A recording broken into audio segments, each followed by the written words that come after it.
many rooms do you think there are? Ah, fuck!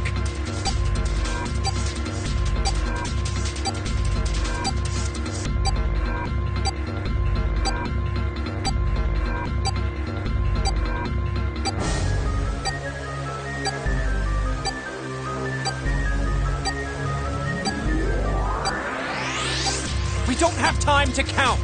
We just need to open them all. It won't open. Shit, this one's no good. Same here. It's not moving! Oh! There it is! At the end of the hallway. Run! Hey, how many more seconds do we have? How would I know? Our time limit is 81 seconds! I know that, goddammit! I'm asking you how many seconds we have left! Hurry! It's the dead! Get over here! Come on, everyone!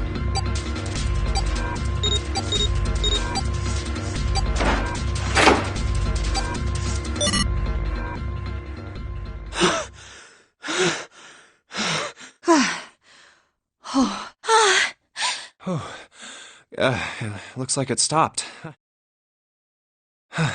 There's another door at the end of the hallway. Let's try this one first. And of course it won't open. A keyhole. What's this mark? Mail? No, not exactly. That's probably the symbol of Mars. Well, technically, they are the same symbol. But I saw a number of similar symbols near the main stairway. The symbols of the solar system. Oh, that's right. The Sun, Saturn, and Earth. At least that's what I'm assuming. So this isn't the man symbol. It's a symbol for Mars? I think so, yes. I see. Wait, where's Santa? Yeah, so, I looked the place over. Here's the deal. None of the other doors open. Then that must mean... We only have 2 more doors. Maybe it's the room number. The door on the left has B92, and the one on the right says B93. All right, let's open them. I'll open B92. Okay, I'll get B93 then. 1, 2, 3! Hey, it opened. Yeah, it did. I didn't expect that. It was so easy. Maybe this is all part of Zero's plan. I can't say I enjoy being treated like someone's puppet. Well, now we have these 2 rooms. I'm sure there's something in there that will help us get out of here. Let's find it. Santa and I will search this room. You 2 take the other one. All right. Okay.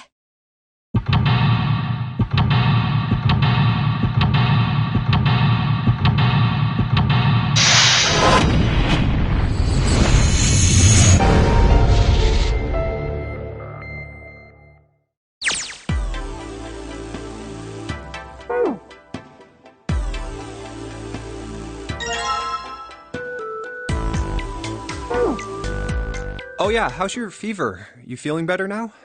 Yes, I'm fine. Let me see your forehead. Oh, Guess it really has gone down. are you worried about me?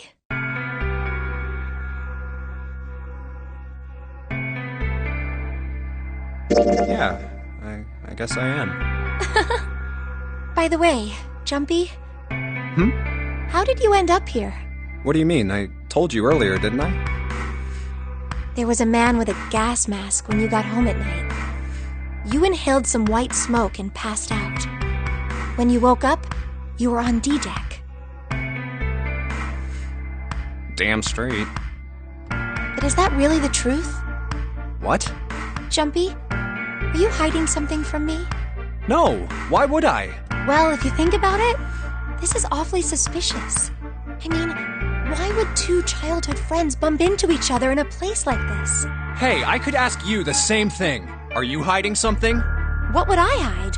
Well, I don't know. Anything. I mean, you're hiding it. How would I know? You mean like the number of men I've dated?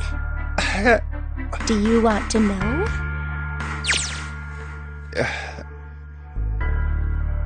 Don't worry.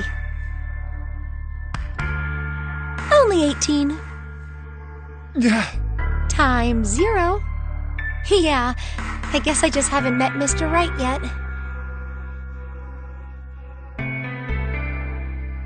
Yeah, I see. Anyway, I'm not hiding anything. Just like you, Jumpy.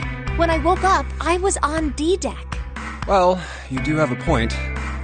I mean, why did Zero pick us? We haven't seen each other since elementary school. I wonder. Look for what connects the victims. That will lead you to the culprit. Do you remember Seven saying something like that? Yeah, I do. Well, that's what I'm saying. I think this must all have something to do with a classmate of ours. You got any ideas who it might be? No, nothing. Oh, Well, if it had something to do with school, then it could be one of our teachers, or maybe the principal. or the janitor, or the lunch lady. No, I can barely remember any of them. Yeah, I know.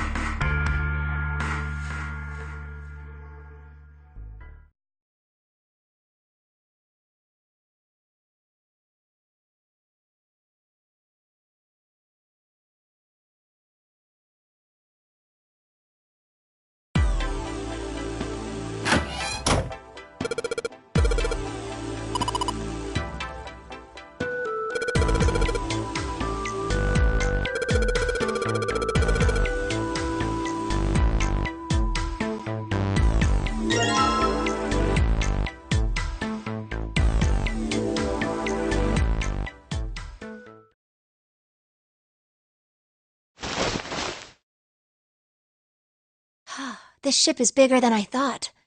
Yeah, it's probably about 900 feet long. Must be one of those fancy cruise ships. Of course, it doesn't really look like a cruise ship. Everything in here is really retro. Even if it's just some sort of style choice, there's just too much. Do you remember what Zero said? On April 14, 1912, the famous ocean liner Titanic crashed into iceberg.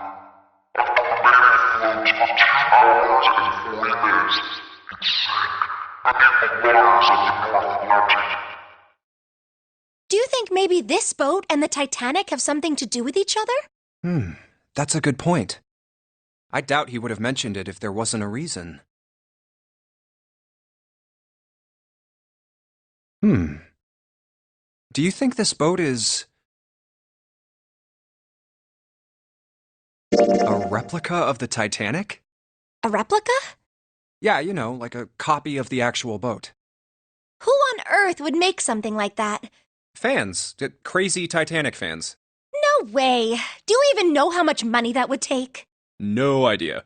But all they've got to do is break even, you know? Break even? Yeah, they could use it as a cruise ship. Climb aboard a piece of history, sail around the world in the resurrected Titanic. Hell, with marketing like that, they'd probably have more customers than they'd know what to do with. Do you really think people would want to ride on a ship with such an ominous past? It's the site of the worst accident in history. Over 1,500 people died. I wouldn't be surprised if you'd get cursed just for going. A curse, huh? Jumpy, do you believe in that sort of thing? You know, curses and stuff?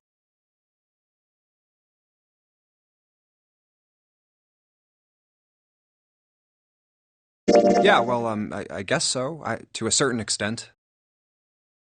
What about you? No, I guess that's kind of a dumb question. Yes, I do believe in curses. In fact, I think it was a curse that sunk the Titanic. What? A curse sank the Titanic. The curse of the Egyptian mummy.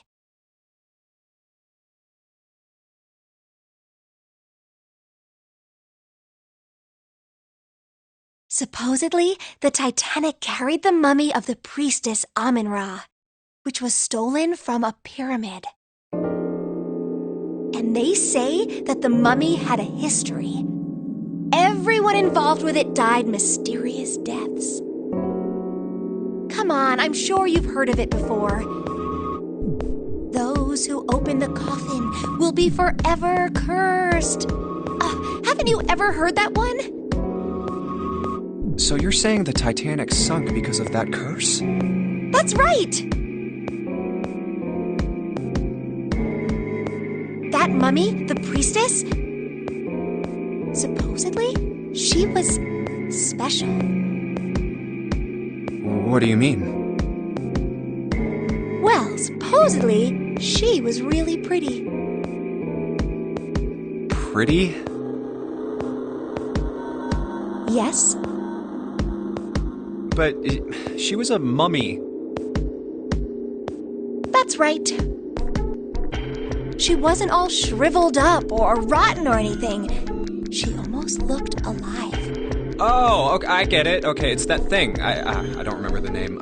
Where your body turns into some kind of wax? Yeah? The fat in it turns into something kind of like candle wax, right? And... Yes, saponification. But that's not what it was. Huh? That's not it. She wasn't wax. Then what was it?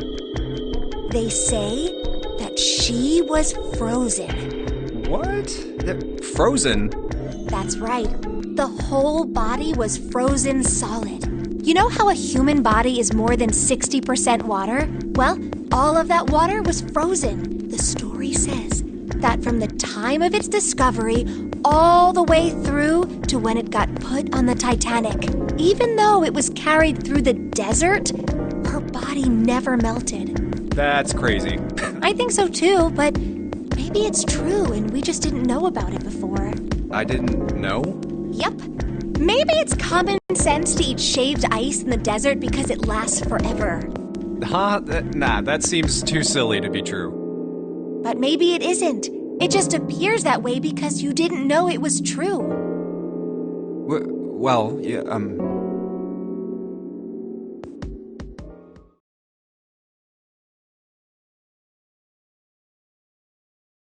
Ice that doesn't melt, even in the desert?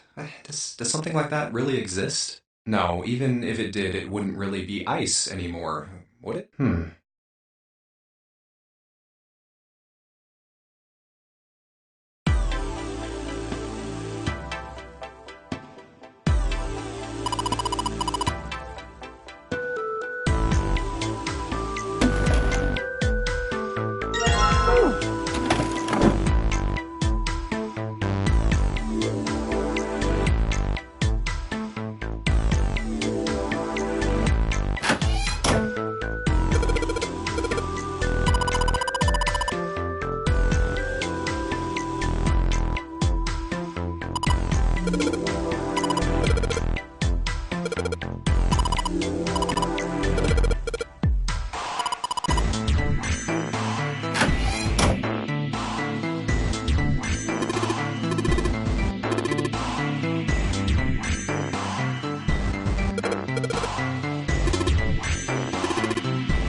Hey, Junpei, you got a minute?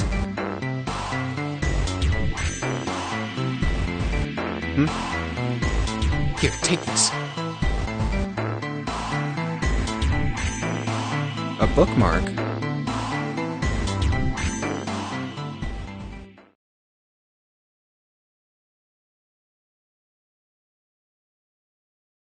What is this for? Do you want me to read a book?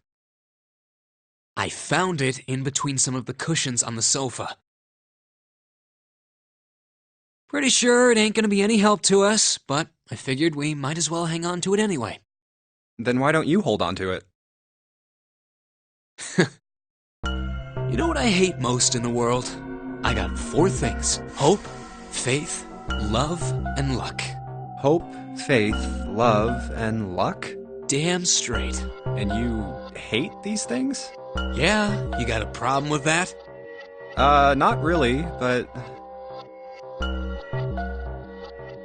What does a bookmark have to do with any of that? Well, see, each leaf on the 4-leaf clover has a meaning to it, okay? And that meaning is pretty much those 4 words. It's like flower language.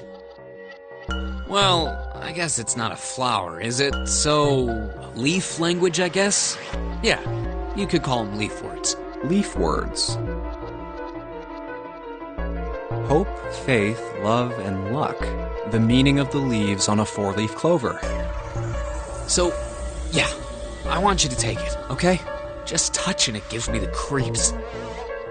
Take the damn thing, alright? Here.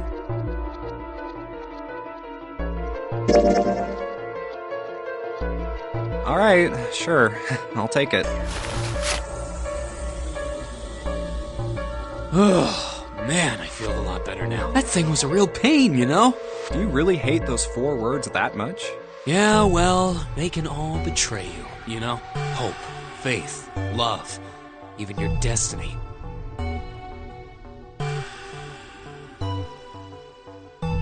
Well, that's not my only reason. What? That's not the only reason I hate the 4-leaf clover. I just can't bring myself to like the number 4. What, worried about the 4 horsemen? Nah, come on, man. That's just silly. Maybe back in the Dark Ages that kind of crap scared people. But this is the 21st century. And I'm a 21st century guy. I'm a little insulted. Then why do you hate 4 so much? 'Cause it's a half-assed number. Not the best or the worst. That's why. What? 9 is a way better number. So what if it's last place, right? At least it's not some lame-ass middle number. What are you...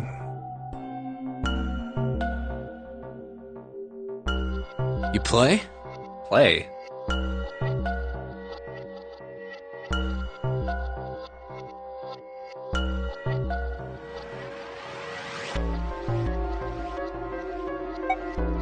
You mean like the stock market? Nah, that's not what I mean. Why the hell would you think that? I mean, yeah, I do stocks too, but... You? A stockbroker? Yeah, got a problem with that? No, you don't look like the type. Man, that stuff's just like gambling, you know?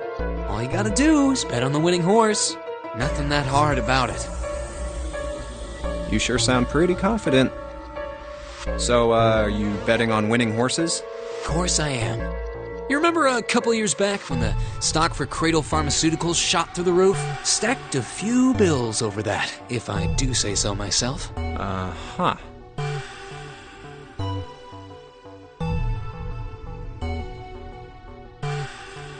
Hey, how long are you gonna stand around wasting time? Stop screwing around.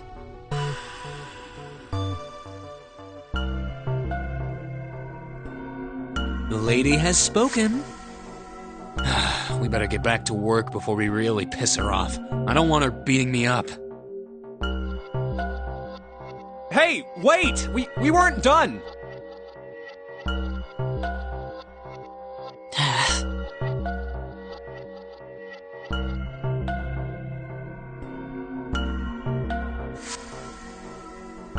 Okay, I'll get back to work. Damn it.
What's the deal with this picture anyway?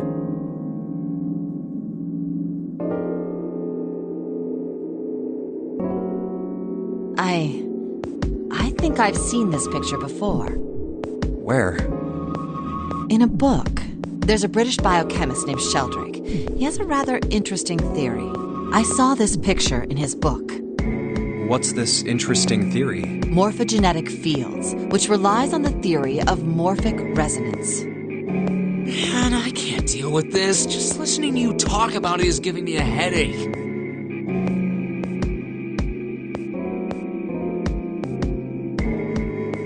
It's not a difficult concept to grasp. In essence, he states that the shape of living organisms and their behavioral patterns are transmitted through a field not visible to the eye.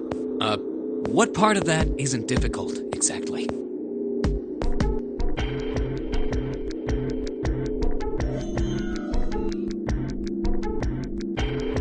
All right, how about this?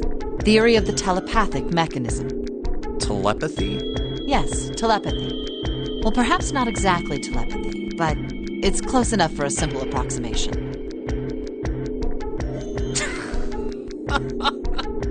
Are you serious? Telepathy? Who do you think we are? Kids from the 70s? I can't believe someone would actually do serious research on something like that. Yes, I agree. I read the book, but I can hardly say I understood it.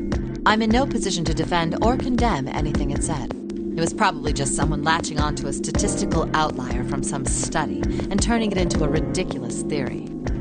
There's no scientific merit to any of it, I'm sure. But even so, Anyway, I saw a picture like that one in his book.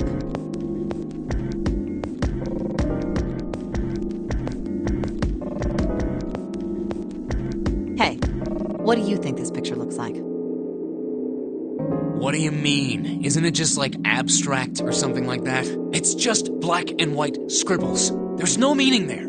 That's it. What about you, Junpei? Does it look like anything to you? I guess it looks like maybe a dog. No, see, you got the head here, and then these are the front paws, and then these are the back paws.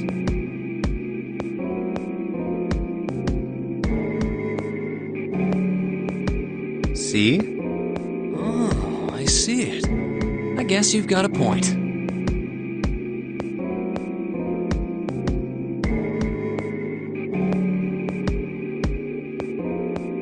How did you know?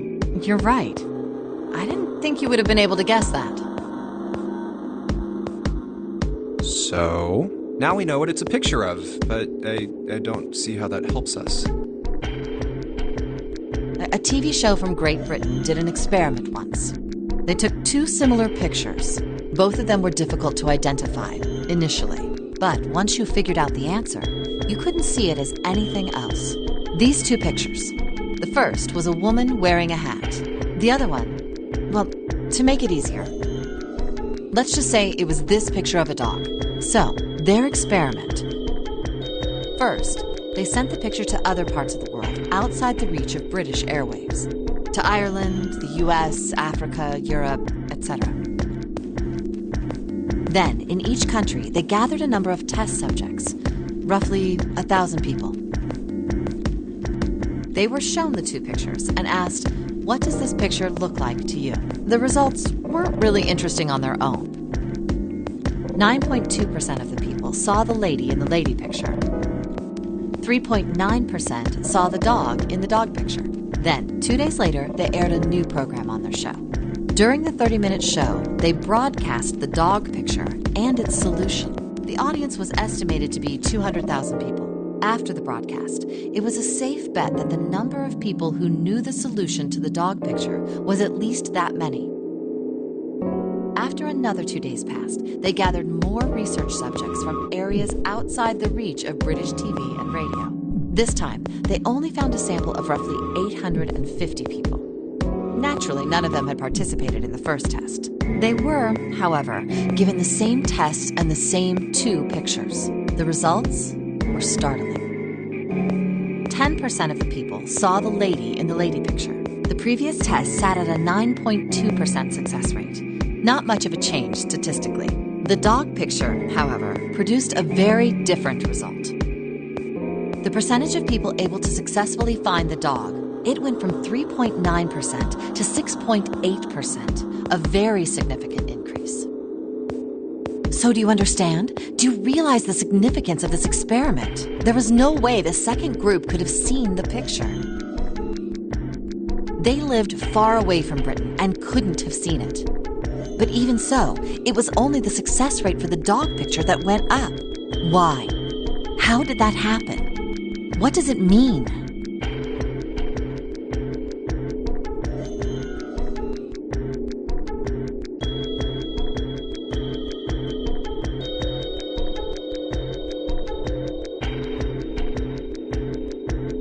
Oh, wait, does this have something to do with that field, or whatever it was that you were talking about earlier? A field not visible to the eye. So, if more people know the answer, then that information will pass through the field. Psych!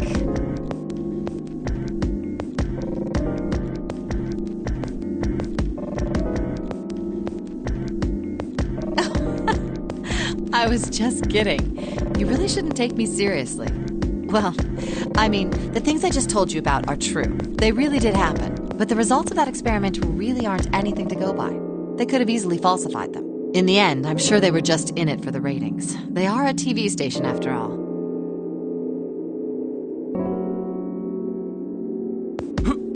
Right!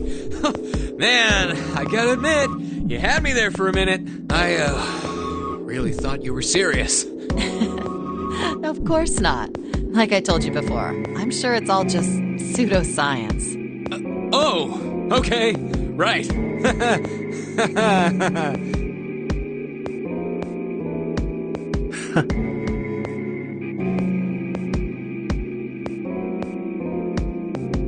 All right, enough nonsense. We've got the key. Let's get out of here. Word.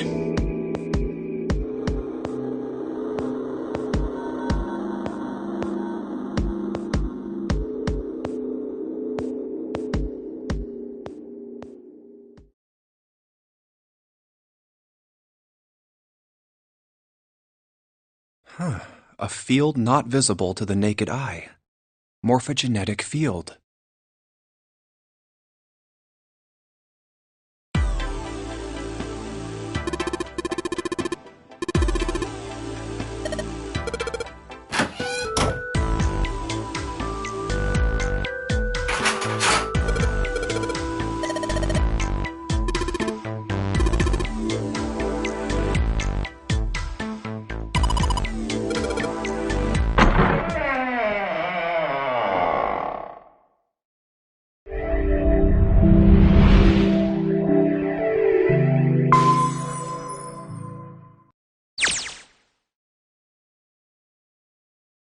Oh, another hallway.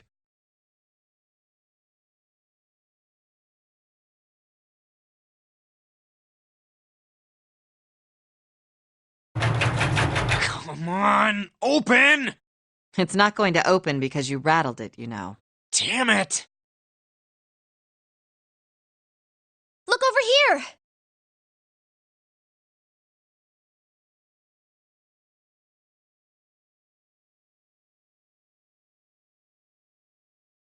Elevators. And the buttons? Of course they don't work.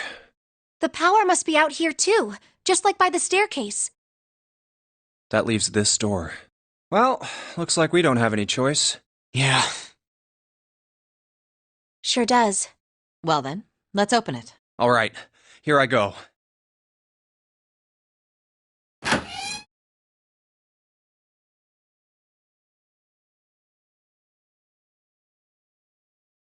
Oh, so it's a kitchen. What were you expecting? Isn't it obvious? The exit? I was hoping this would be the way out of here. You really think it'd be that easy? Yeah, I know. Still.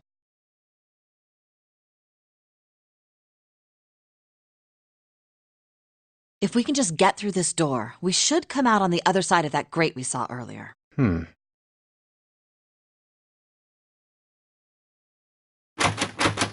No good.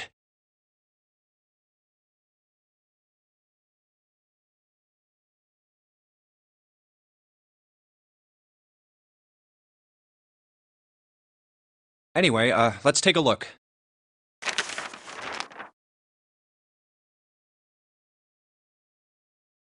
Hey! What's that? Huh? Oh yeah, I guess I forgot to tell you. I found this a little while ago. It's a map of the B deck.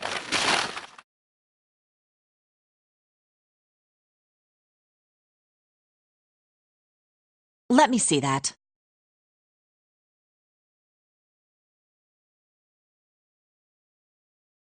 I knew it. See? Look. Yes, hold your horses. What did you figure out? This is handy. See? We came in here.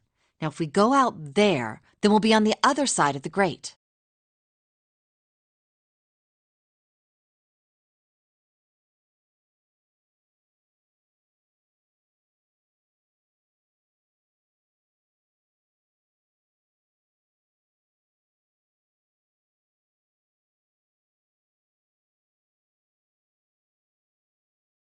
How about that?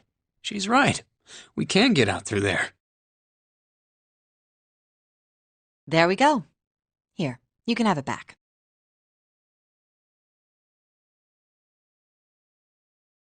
Thanks. There's a card reader on the right side of the door. And that means the key card is somewhere in here, right? That seems the most likely. All right, we know what we need to do then. Let's get moving. First off, I say we split up and look for clues. Okay.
A rusty knife? I don't think we'll be able to use it while it's like this.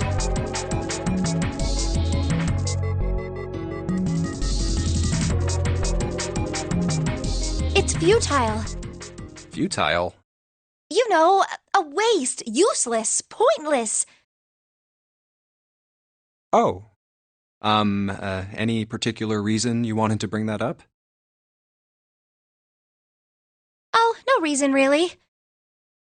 I was just thinking about futility. Huh?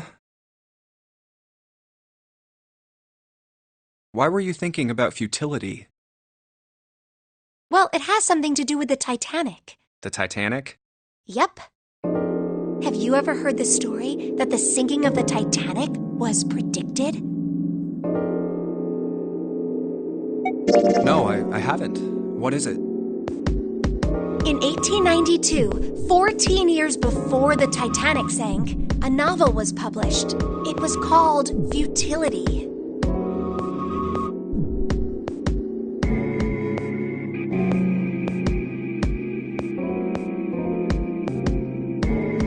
It was written by an American novelist named Morgan Robertson.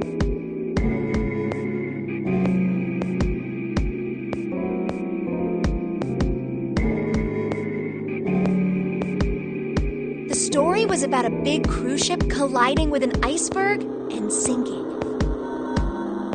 Of course, if that was the only similarity, there wouldn't be any reason to mention it. It wasn't, though. The name of the ship, its nationality, course, departure time, size, displacement, maximum speed, number of passengers and crew, the number of lifeboats, even the location of the accident itself, and the cause and the location of the damage. Everything matches the Titanic almost exactly. It was almost as if he'd seen the whole thing happen. But this book was written 14 years before the Titanic sank. But that's not all. It wasn't just futility that predicted the sinking of the Titanic. There were two other similar stories written by a man named William Thomas Stead. Both of them before the accident. One in 1886 and one in 1892. Stead wrote two stories that had striking similarities to the Titanic disaster. In one, two ships collided. Many of the passengers died because there weren't enough lifeboats. In the other, a ship collided with an iceberg and sank. I don't know. I mean, I'll give you that it seems a little weird, but I'm pretty sure it wasn't too uncommon for ships to hit icebergs back in the day, or even other ships. Right, I knew you'd say that.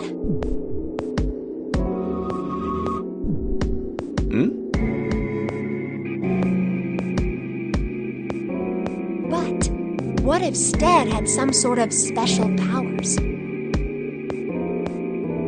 To be more specific, what if he had the ability to do automatic writing?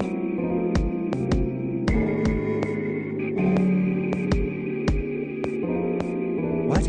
Automatic writing? Wait, are you?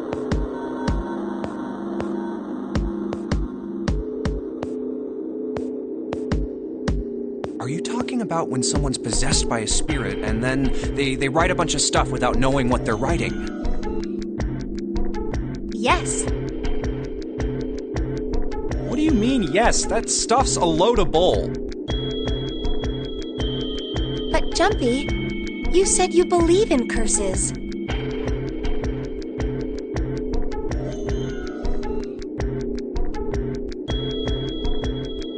Come on, that's totally different. Okay, let's say, hypothetically, that automatic writing isn't a total load. These guys still couldn't have predicted the sinking of the Titanic.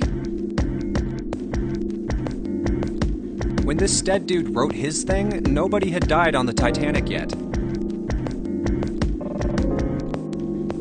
So if automatic writing is about being possessed by dead people, who the hell possessed him so he could write that stuff? That's not it. What's not it? Stead wasn't possessed by a spirit. He was doing the possessing. Oh. What are you smoking? William Thomas Stead was a passenger on the Titanic. He just wrote down what he saw with his own eyes 20 years before it happened.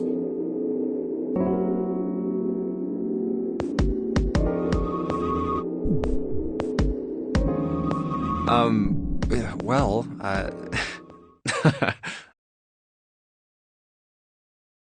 Well, why don't we talk about this some other time, okay?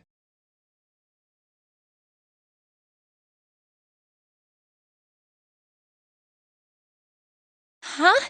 But...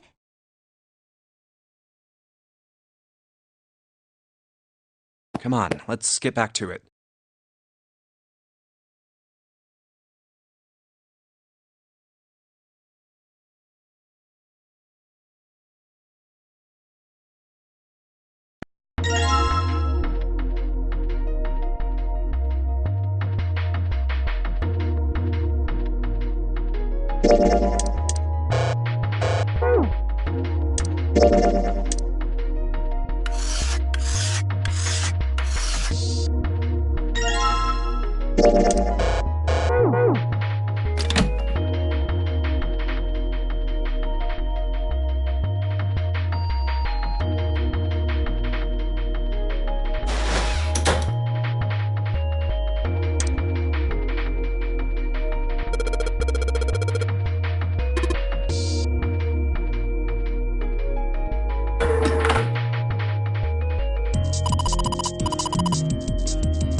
It's cold in here.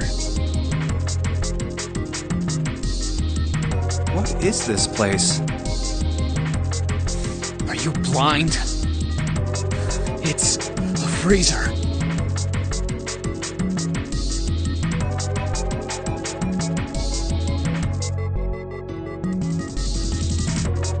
Oh, no way. That's way too cold for me. I'll freeze solid in seconds. Sorry, but I'm afraid I'll have to pass on this one. I'm going to leave the rest to you.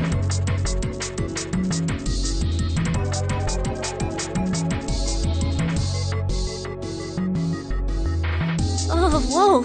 It's really cold in here.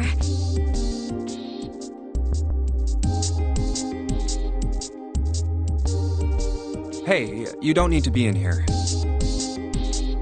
You had a fever just a little bit ago. You should stay outside. We got this. No, I'm fine. My fever's gone now.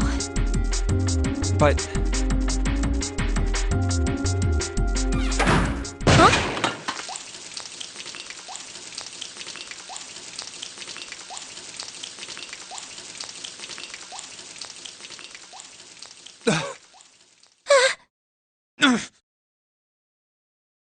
No!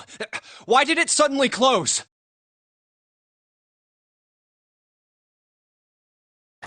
Ah! The knob's frozen! But why? It looks like the pipe next to it broke, and...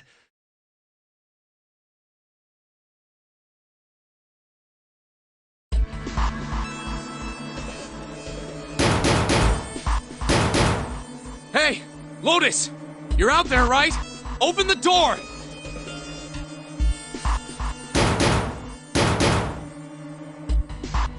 What do you want? What's going on?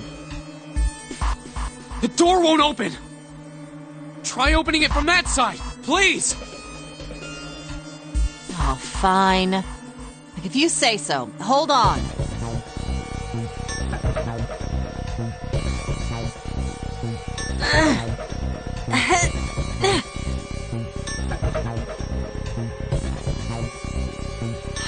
It's no use. It won't budge.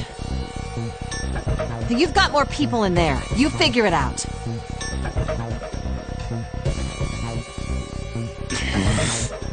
Oh, God damn it.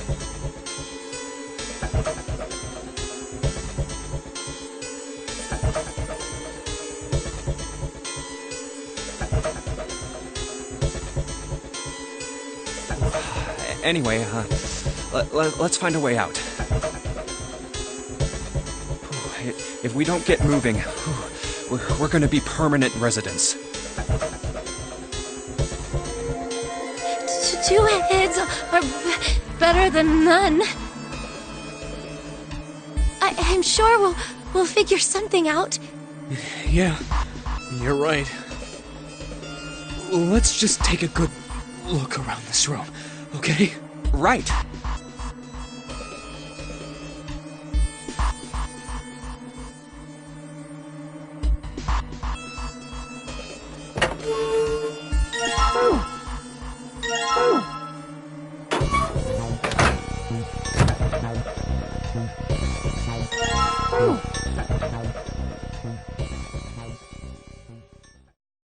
Dry ice is just frozen carbon dioxide, right? Yeah, it is. I wonder how warm it has to get for it to turn back into gas again. Hell if I know. How is that gonna help us anyway? Oh, well, I figured we might be able to use it to get out of here.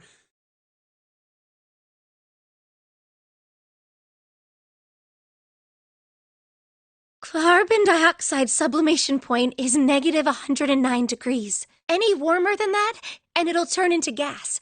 Any lower, and it becomes a solid. Oh, how do you know that? Despite my looks, I'm the the queen of random knowledge. Looks bad to mess up when you're showing off. Oh, you're so cold your mouth's going numb? Yes, let's fight.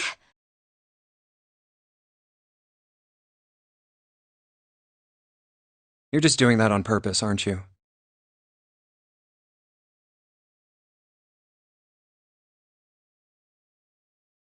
Come on, guys.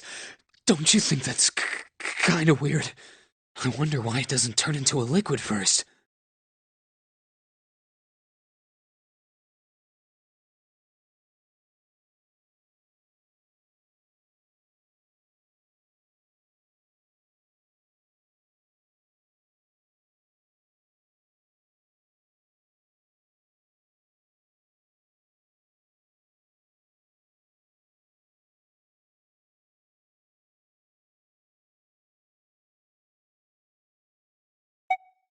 It is kind of weird. But it can turn into a liquid. Carbon dioxide turns to liquid if you put it under high enough pressure. But at 1 atmosphere, normal air pressure... It won't turn into a liquid, right? That's right. Instead of melting, it'll do what's called sublimating and change immediately from a solid state to a gaseous one. See, that is weird.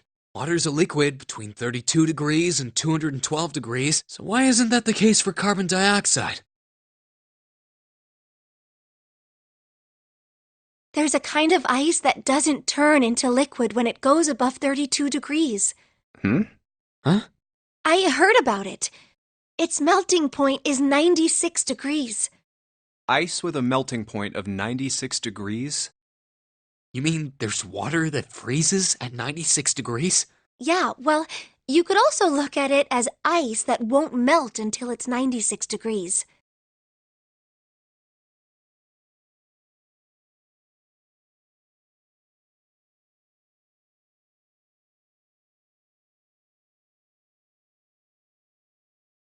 So what's this ice with a melting point of 96 degrees called?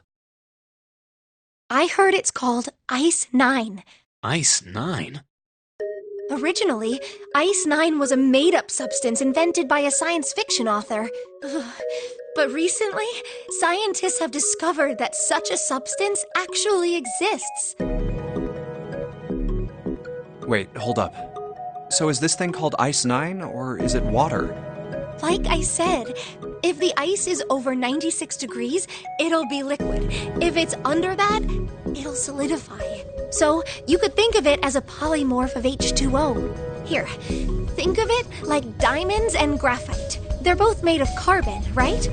But depending on the structure of the crystallization, the hardness and structure are completely different. So you're saying normal water and this Ice 9 are like that? Yep. Have you heard the story about the crystallization of glycerin?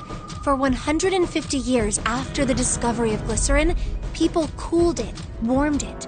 They did all sorts of things to it, but whatever they did, it never crystallized. However, one day in 1920, some glycerin on its way to England by ship was discovered to have crystallized during the trip. Scientists around the world wanted to research this new crystallized form of glycerin and asked for seeds. Oh, a seed is a sample of the original crystallized substance. With a seed crystal, further crystallization of glycerin would be easy. However, something very strange happened. Not only did the glycerin encouraged by seed crystals begin to crystallize, even the samples nearby did, even though they were tightly sealed. And it didn't end there. After that day, it doesn't matter where in the world it is, all glycerin crystallizes naturally when cooled to less than 64 degrees. Before that day, no matter how glycerin was cooled, it refused to crystallize. But once the crystallization had begun, it was almost like... how do I put it? It was almost like all the glycerin in the world was communicating in some way that we can't sense. And now it's happening everywhere.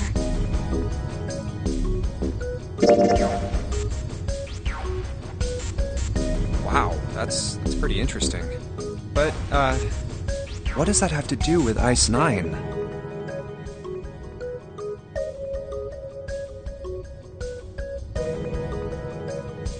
What she's saying is that it's a lot like Ice 9. What happened, I mean. A lot like? Oh, that would be bad. If water everywhere started freezing at 96 degrees, man. It'd be the end of the world.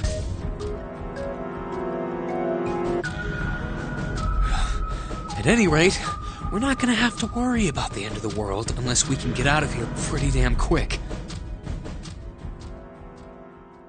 Alright guys, I think that's enough of that. I didn't think we'd get quite this far off topic. I mean, I know I'm kinda at fault here, but we can't be screwing around anymore. So seriously. I might go by the name Santa right now, but I didn't grow up in Iceland. I freaking hate the cold. So let's get cracking, alright? We gotta find a way out of here. Selfish, isn't he? Ice 9 is interesting and all, but we can discuss it more once we get out of this freezer.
Put water into the bottle with dry ice.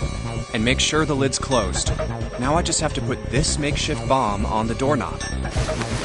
Alright, that's set. So, what do we do now? I just need to give it a little, tap. The bottle's already about to pop. If we just throw a rock or something at it, it'll go off all on its own.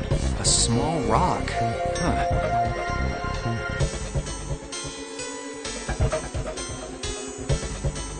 Alright, this ought to do the trick.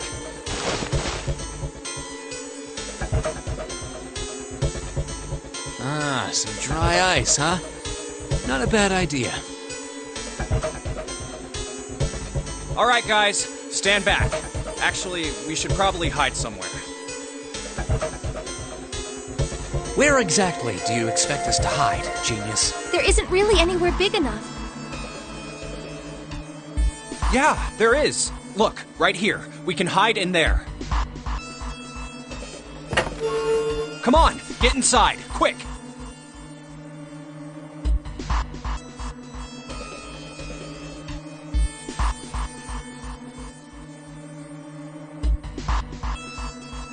All right, here I go.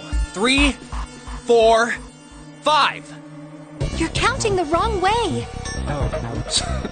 That is a really sad excuse for a joke, man. Sorry, dude. All right, for real this time. You guys ready? Yes, whenever you're ready. Just throw the damn thing. All right, here I go. 3, 2, 1.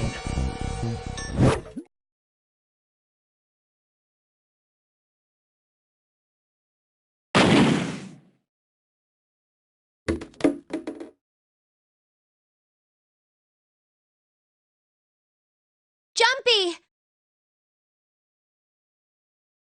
The ice on the door, is it gone? Yeah, it's gone! The blast must have shattered it. Yes! All right, let's see if it opens.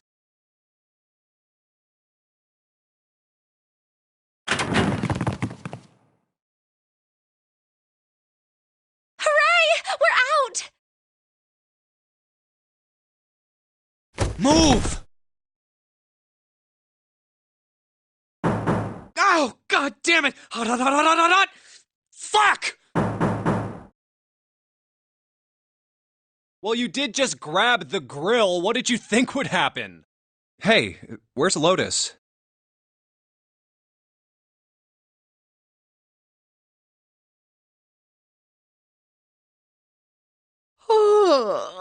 Welcome back. I was starting to get tired of waiting for you guys.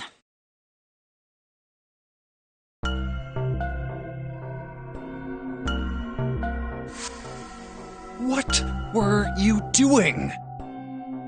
What do you mean, what was I doing? I was waiting. We were gonna die! Oh, yeah? But you didn't. So everything worked out all right, didn't it? What the hell? Just kidding. It might not look like it, but I was really worried. Oh, don't give me that crap! I'm telling the truth. I mean, if you died, then I'd be in trouble too.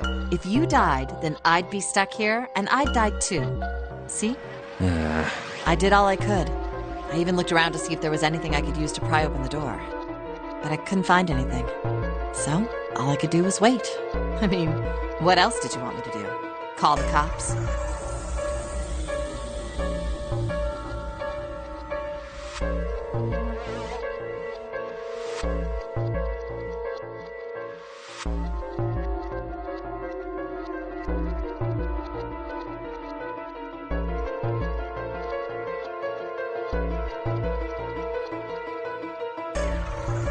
Fine.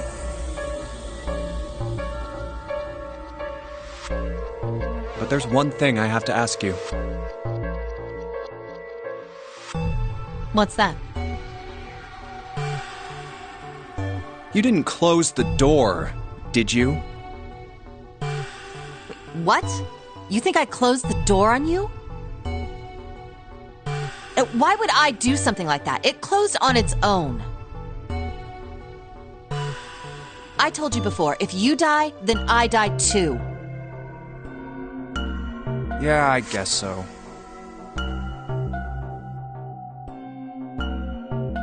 If she'd really wanted to kill us, all she had to do was bar the door from the outside. But she didn't. Well, she didn't do anything. She's only lazy, or negligent at least, not an attempted murderer.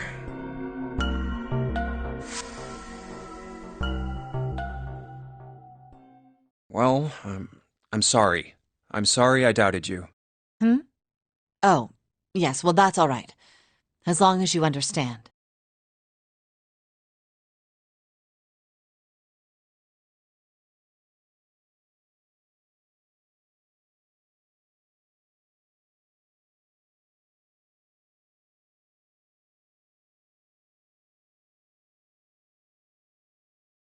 Hey, no more screwing around, you two.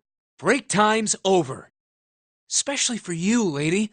You've just been sitting on that fat ass of yours while we were freezing to death. How rude! I was plenty busy. Yeah. How about you put all that energy into something besides bitching? Let's go.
I think we've been here before.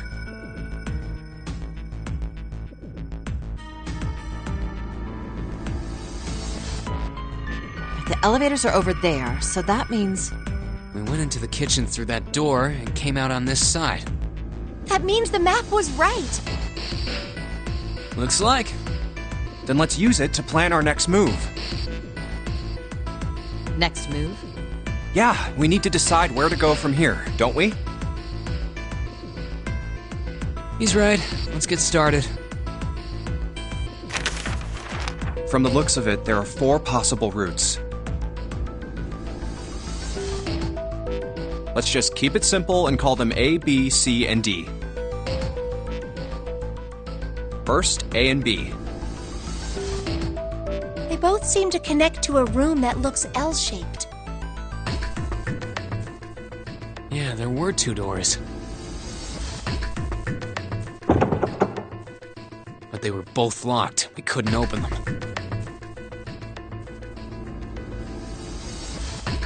Now, Route C. This goes all the way to the main staircase. That means it's door 5, one of the numbered doors. Then do you think we would meet up with the other 4 after this hallway? No, I don't think we will. Why not? Look, there by the stairs. See how the gate is opened? When we went into the kitchen, it was closed, but it's open now. What do you think that means? They opened it. Most likely. And if we take Route C, we're going backwards. That would be pointless. Then that means...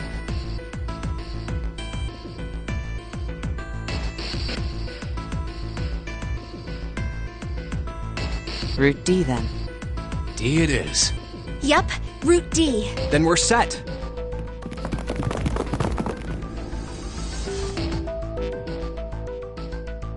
Everything looks okay here. Let's check the next deck just to be sure. Yeah, just like I thought. D-Deck is totally underwater. Just like the bottom of the central staircase. At least the water level hasn't really changed. Small comfort. May as well head back to C-Deck. What else is here? There are 2 elevators over there at the top of the stairs, just like the floor above. Hold on. These are kind of different. See? There's a card reader on the side. Another strange mark. Hey, look! It's Lotus's symbol. Huh? See? It's the woman symbol with horns on it. That seems like... Oh! Ouch! Ouch! Ouch! Ouch! Ouch! Ouch!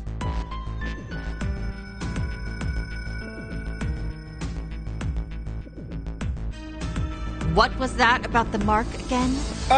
Nothing.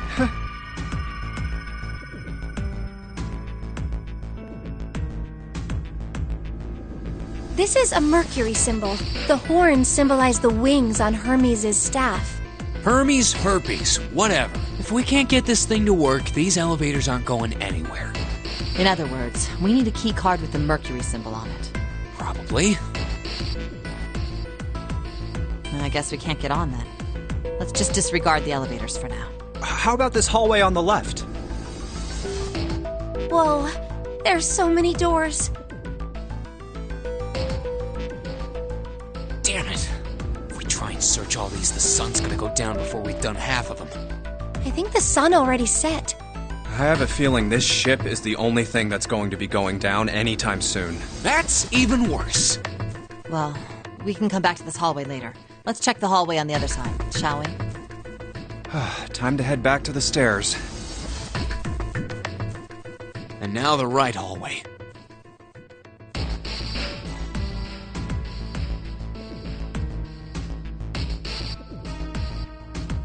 There are doors here too. Well, I guess it's just 4 this time. Let's open them. All right, let's start with this one.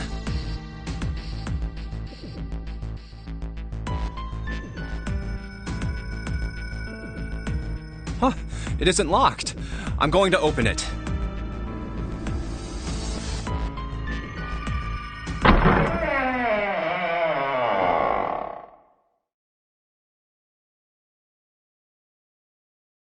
What?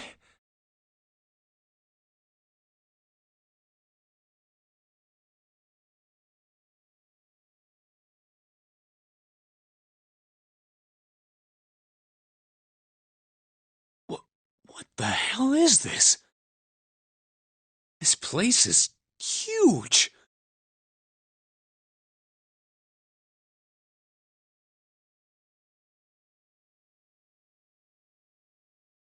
Oh, there are beds everywhere. Is this a hospital? It definitely has the smell. Could be. I see medicine cabinets and surgical tools. Hey, look there. The 4 doors at the end.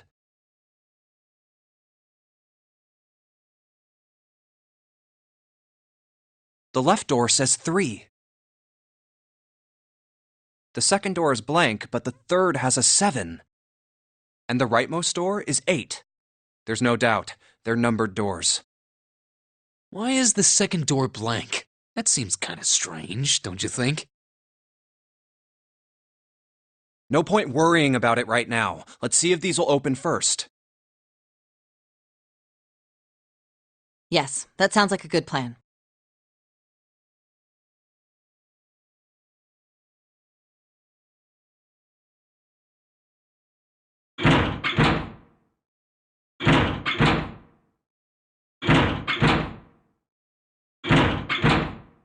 Oh, it's no use. Well, of course. If it was that easy to open these doors, what would be the point of the nonary game? We have to activate the red, or the numbered doors won't... Wait a minute. What's wrong? Look, the display on the red. There's nothing on it. Huh? Don't you remember? The red at the central staircase? If no one was inside, it said vacant. Oh yeah, you're right. But this one, There's nothing on it. right? I wonder if it's broken. Only one way to find out.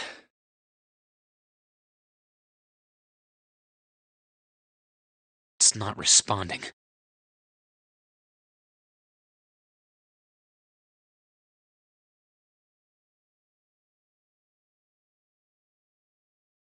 How about the red on door 7? And door 3? None of them are working. What does it mean? I knew it. They're broken. Zero sure sucks at maintenance. No, that's impossible. You really think Zero, who prepared all of this, would make such a stupid, simple mistake? Maybe, but that doesn't explain why this thing ain't working. I believe the bottom of the device has been removed. Snake! Ace! Clover! 7!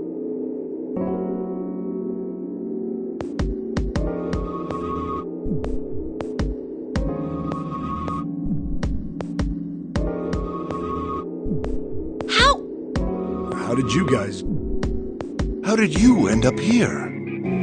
That's my line? Perhaps we should exchange information.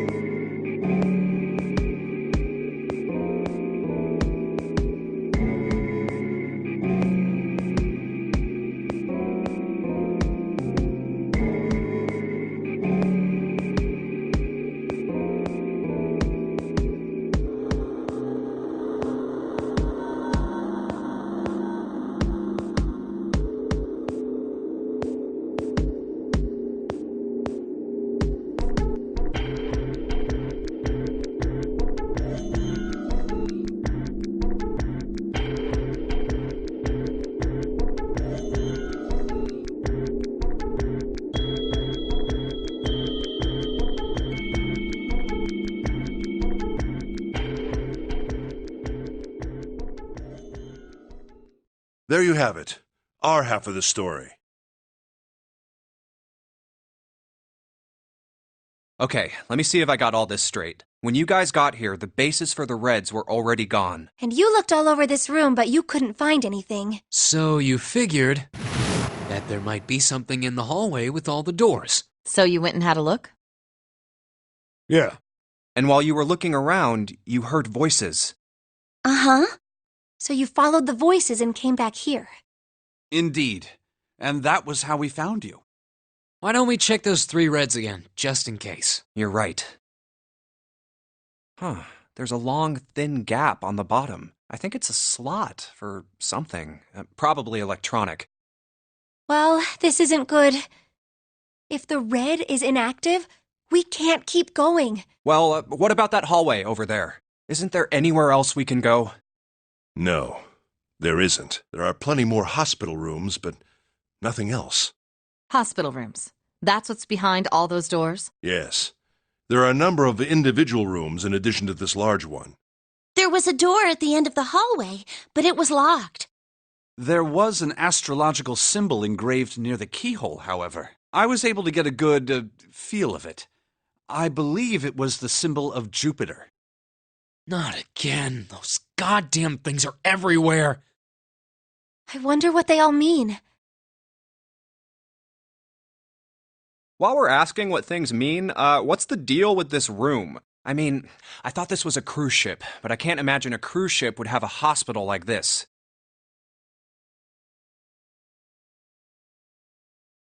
Well, I figure it's probably a hospital ship. Chances are it's the Gigantic. The Gigantic? What is this gigantic? The Gigantic. She was a sister ship to the Titanic, built in the early 20th century. Actually, the Titanic had two sister ships, and they looked exactly the same. The Gigantic was said to be one of them. They intended to make her a passenger liner like the Titanic, but World War I began soon after the ship launched.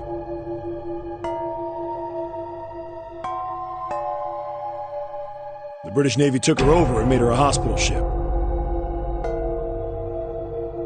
At some point during the war, the Gigantic was damaged by a German mine in the Aegean Sea. She ran aground afterwards, so she didn't end up sunk. What happened to her after that? One theory going around is that a man named Lord Gourdane bought her. Seemed like he'd been one of the few to survive the Titanic sinking. That trauma turned him into some kind of obsessive collector of all things related to the Titanic. Soon enough, the guy wanted the Titanic itself, which was impossible, of course. It's stuck at the bottom of the Atlantic Ocean, but the Gigantic wasn't. And seeing as she was identical... So you're saying this Lord Gourdane bought this ship?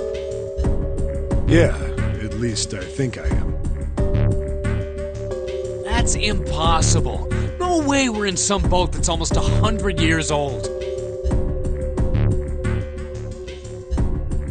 Pipe down, just pay attention. What, that's it? Well, have you got any proof? Proof? Proof that this ship is really the Gigantic. Well, this ship's got stuff that's like the Titanic and a hospital ship. So, I just figured. Oh, for goodness. Don't tell me that's your only reason. No, I've got more. Like? Well, I mean...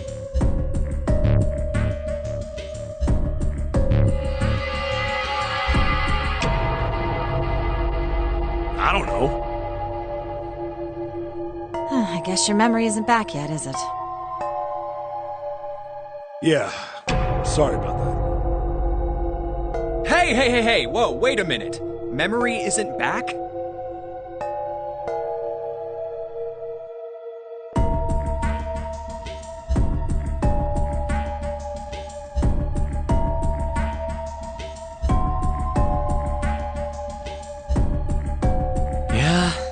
Your point being? Wait, was I the only one that didn't know? Why? Oh, yeah, I guess I didn't tell you, huh? I told the rest of them before we ran into you on the stairs. I told them I couldn't remember a damn thing from before I woke up. What?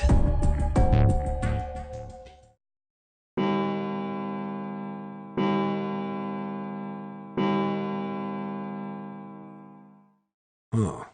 A bell. It sounds like the clock in the main stairway. 10, 11, 12. 12. It's midnight. Then we've still got 6 hours left, right? We don't have any time to screw around. Let's get going. We gotta find the missing parts for the Reds. What do you mean, find? How on earth do you propose we do that? We've looked everywhere in this room. That only leaves one place to look. One? Well, not just one.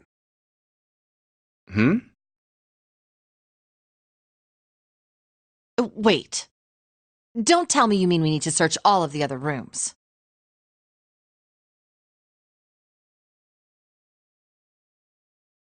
Don't freak out. We've already searched 4 of them.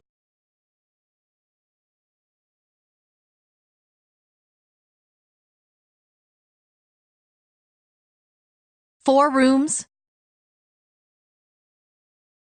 We just have to split up the rest between the 8 of us. If each of us can do 6 rooms apiece, we'll have the other 48 rooms cleared in no time.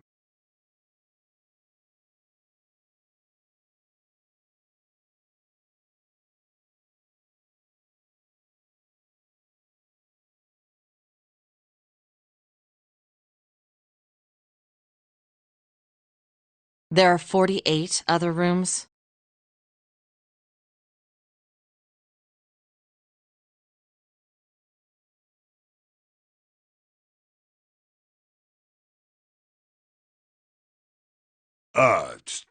Maybe?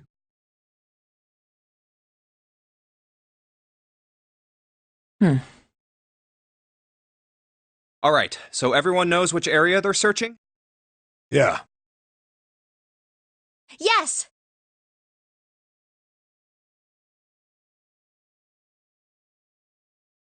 We'll all meet up when the clock goes off again. How about in that room with all the beds? Yeah. Sounds straightforward enough. I'll shout if I find any of the components we need. I hope we can find them within the time limit. If we can't, then we'll just have to come up with another plan. Right.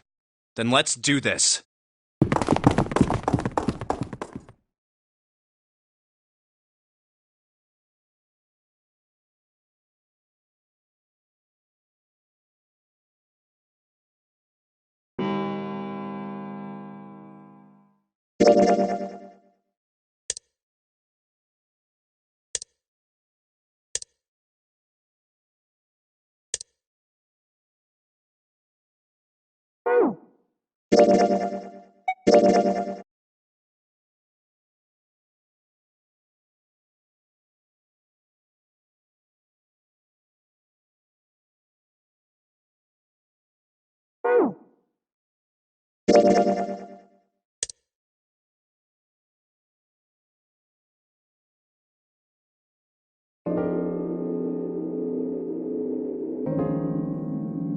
What? What did you just say?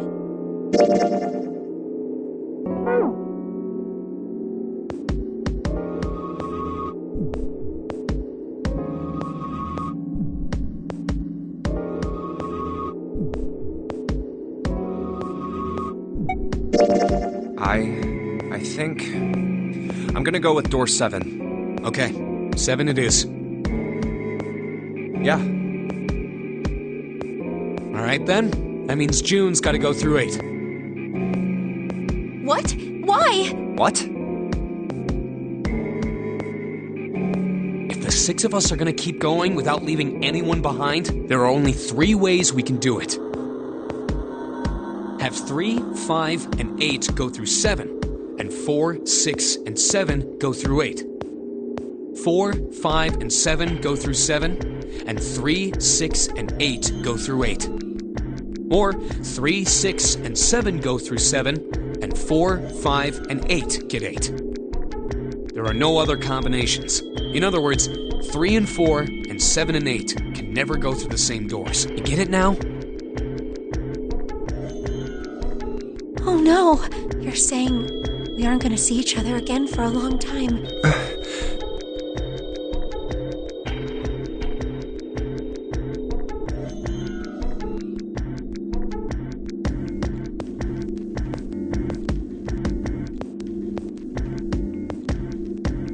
Hey, come on. You're making it sound like we're never gonna see each other again. We gotta split up, but only for a while. This is just like when we went into the 4 and 5 doors, remember? We got split up then too, but we all met back up. I'll bet 7 and 8 are just like that. You mean they're connected somewhere? Yeah, probably. Probably. Yeah, I'm sure they're gonna connect somewhere. Why? What makes you think so? If they don't, then neither team can get through door 9. In other words, the game would end right here. Zero's been on top of his shit so far. I don't think he'd blow it now. I'm damn sure that son of a bitch wants to have his fun as long as possible. He's not gonna end this game until we get through the 9 door.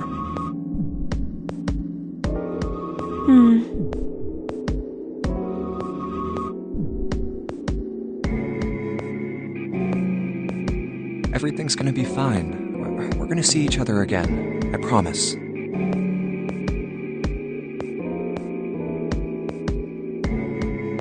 Yes. Promise?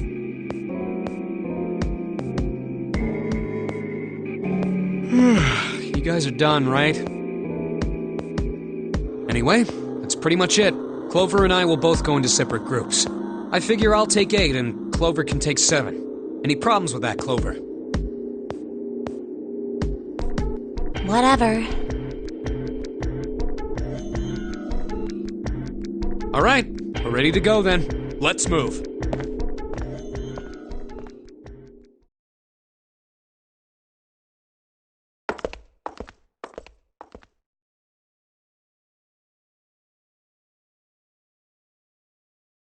You guys ready? Yeah. Okay. Okay, let's go.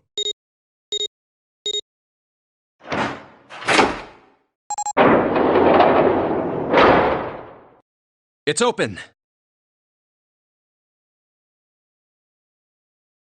Let's do this! Hurry!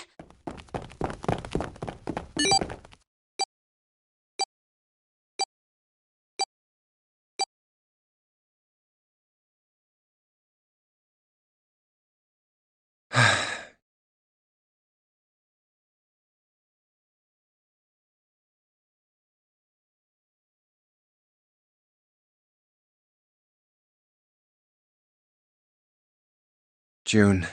Jumpy. What the hell are you doing, Junpei?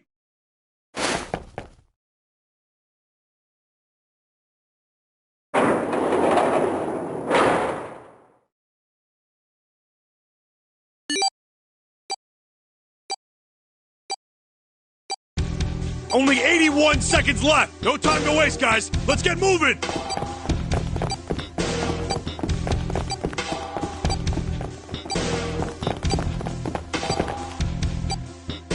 Look! The door on the left! I can see the dead!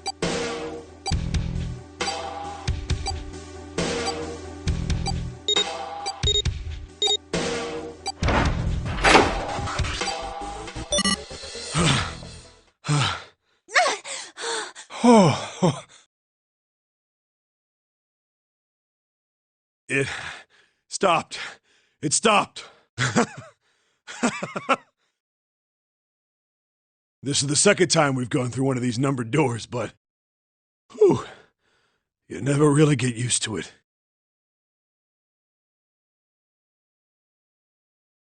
I would have thought a guy your size would have bigger balls than that. What? What the hell did you just say? Say it again!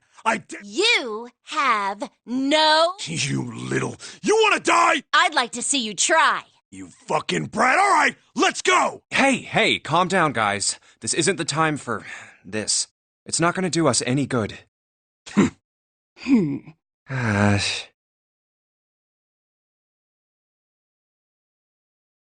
Wait here for a minute, alright? I'm gonna go see if there are any other doors. We just came through this door. And of course it's shut tight.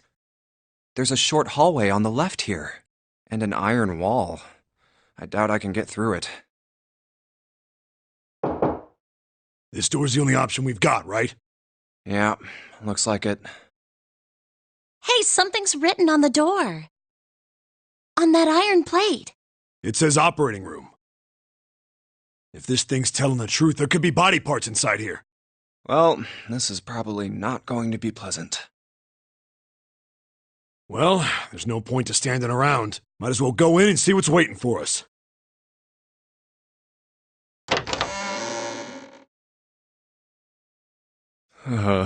What's wrong? No, it's nothing. Let's just go.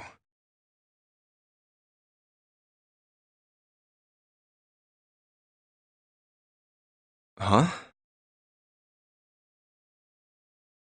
What the hell is this? Why don't we take a look? Hey, Clover!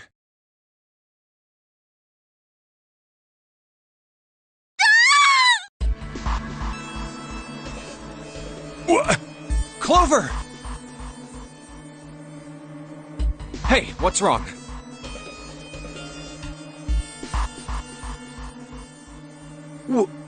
What the hell is this? Is this a corpse?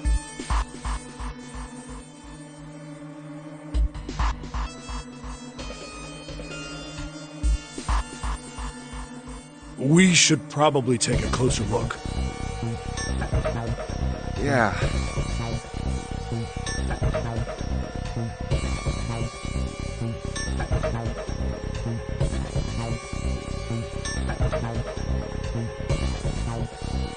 This is... What the hell? That's just a huge doll or something. Doll?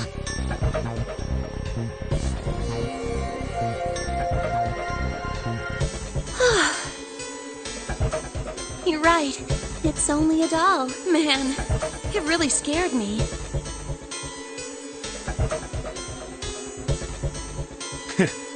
Well, I guess it would have been weird if you actually had any balls.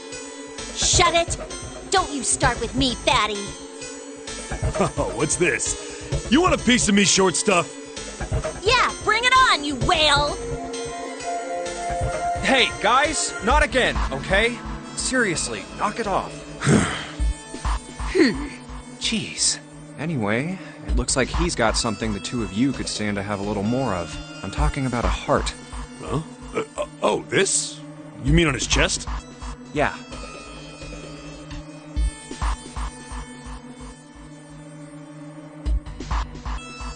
Why would there be a heart in a doll? I don't think it's a doll. You think maybe it's like a medical mannequin or something? Or maybe it's got more personal uses? Anyway, how about we take a look around this place? Let's go. Okay. Sure thing.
You think we should go back? Yeah, I think that's probably best.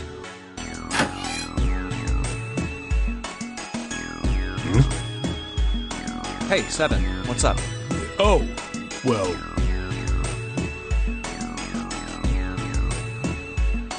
Is that a medicine bottle? I got curious about it. Here.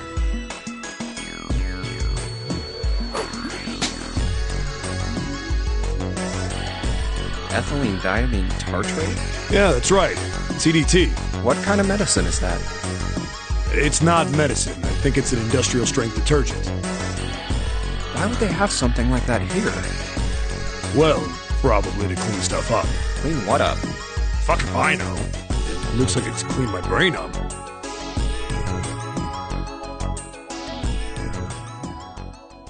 You remember something? Yeah. Well, I remember a story about EDT. Happened about 50 years ago. There was this factory somewhere in America making big old EDT crystals. They were making it to sell as an industrial strength cleaner, like I told you before. But a year after the factory started up, something strange started happening with the crystals they were building. Water molecules started attaching themselves to the EDT crystals. This made them into a sort of mutation of the original crystals, called a hydrate. Once the crystals turn into a hydrate, though, it's useless as a cleaner. The factory had to just dump the crystals. As a hydrate, they were useless. But it didn't end there. After that day, the same thing started happening in EDT factories everywhere, even ones nowhere near that first American factory. They'd been making crystals the same way, with the same materials and the same equipment and environment. But now, all of a sudden, every single crystal they formed turned into a hydrate. In fact, ever since that day, no factory anywhere has been able to make a pure EDT crystal. Even in EDT research done years before, they'd never gotten a hydrate. After it happened at the first factory, it just spread. It was like, man, how do you say it? Like the molecules were communicating with one another, transmitting information in a way humans couldn't perceive. This phenomena spread throughout the world. Right.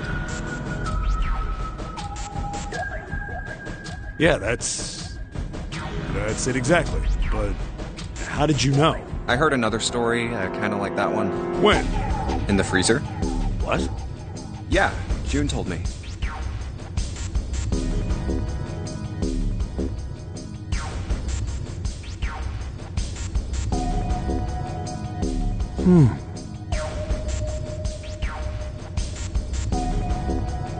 Ice that doesn't melt at room temperature, huh?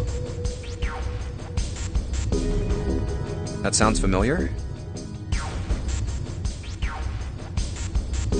Yeah, hold up. I feel like I can remember something. It's right there. Do you?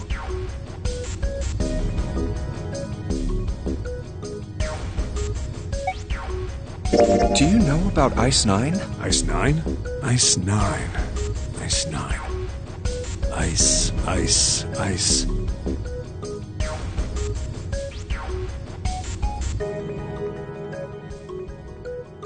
That's it. I remember now.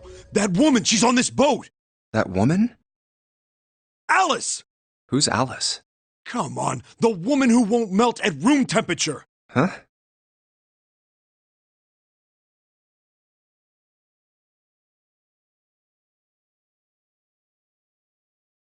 You know how the Titanic sank on April 15th, 1912, right? Yeah, more than 1,500 people died. Worst maritime accident in history. What about it? Did you hear about the boat that was sent to collect the dead bodies? I think that was the RMS Carpathia, right? It was a cruise liner, just like the Titanic. No, that was the ship that picked up the survivors. The ship that collected the dead bodies was the CS McKay Bennett. The McKay Bennett showed up on April 17th, 2 days after the accident. It set out from Halifax, a port in Canada, and recovered 306 bodies. The Atlantic that far north was really cold. It would have to be for there to be icebergs and stuff. Anyway, the bodies they pulled out of the water were frozen solid. This isn't a very nice story. So, what happened next? Well, they say the McKay Bennett recovered something more than just dead bodies. There were various bits of stuff floating around in the water. things the drowned had carried with them, or stuff that dislodged as the ship sank. One of the things they found was a coffin. A coffin? Yeah, a wooden one. The craftsman who made it must have been pretty skilled. It wasn't just a wooden coffin. It was all wood, no nails, no reinforcements, no gaps in the wood anywhere. The thing was airtight. The crew got pretty curious about what might be inside it and opened it up. They had to get a wedge and hammer it open. It was so well made. Inside, they found a woman. Or, I guess you should say, they found the dead body of a woman. Her hair was thick and black, and her skin rich brown with no blemishes or signs of decomposition. They say that she looked gorgeous, like a goddess. She was obviously dead, but everyone who looked at her said she just looked like she was sleeping. Her skin was so lifelike, she looked like she might wake up any minute. And she didn't, though. Like the rest of the bodies they found, she was frozen solid. Eventually, the McKay Bennett finished searching and returned to Halifax. The 306 bodies were unloaded and taken ashore. However, it was warm enough that they began to thaw. They say that the stink was horrible, but there was one body that didn't thaw, and that was... the girl in the coffin. That's right. Everybody thought for sure that she'd melt and start to rot like the rest of them eventually. But weeks passed and nothing happened. Then a month passed, and another. And it was summer, and she was... After a while, people started to say she was some sort of miracle. Rumors about her started to spread. People came to visit Halifax from all over. After a while, people started to call her All Ice. Alice. Of course, those rumors didn't last long. Why? Well, she up and disappeared. One day Alice was there, the next day she wasn't. They say someone snuck into where they were keeping her and stole the body. With the body gone, the rumors followed pretty quickly. After a while, no one remembered her. You might be able to find something about her if you could find a newspaper from back then, but that's about it. Wait, you just said that she was on this boat. Yeah, I did. Alice has got to be somewhere on this ship. Now why the hell would you say something like that? Because I know. And just what is it you know? What happened to Alice after she was stolen. All right, tell me. What happened to Alice?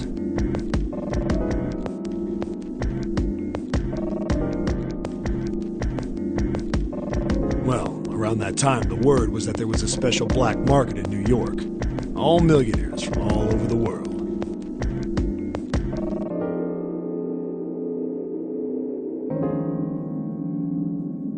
I've heard that Alice went up for auction there. The person who won the auction was Lord Dashiell Gordain. You've heard that name before, right? Lord Gordain. Oh, isn't he the guy who bought the Gigantic? The Titanic's sister ship? Yeah, that's him. Although I guess he hadn't done that yet. What do you mean? Gordain bought Alice in 1912.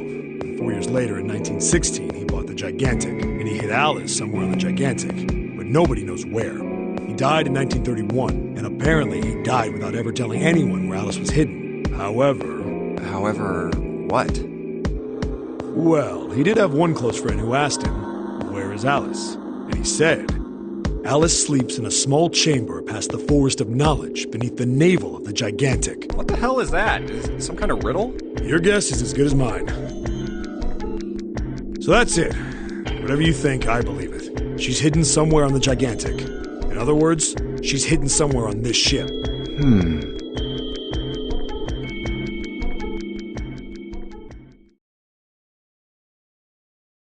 Hey, what are you two doing over there? Stop wasting time and get over here! Okay, we're coming. Jeez! Yeah, so anyway, that's the story. It might be useful someday. Don't forget it. Alice. Huh.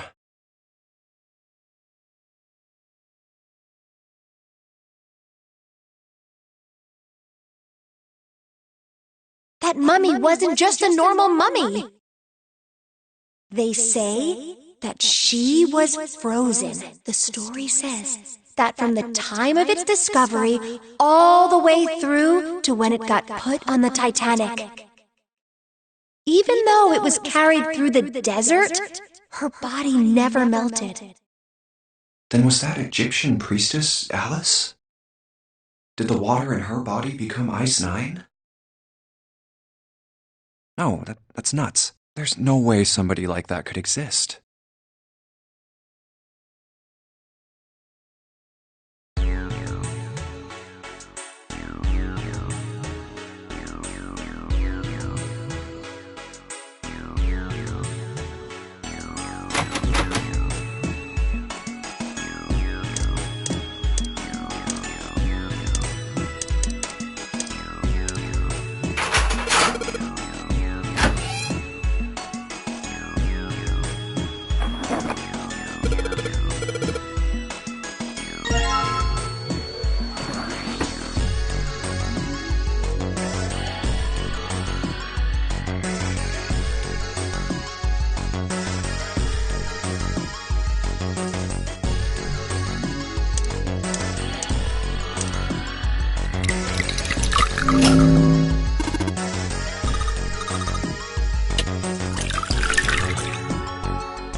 Hey, hold on.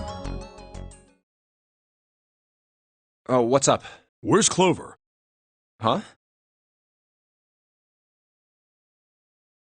Oh, God damn it. Where the hell did she go? Okay, just hold on a minute. I'll go get her. Sure thing.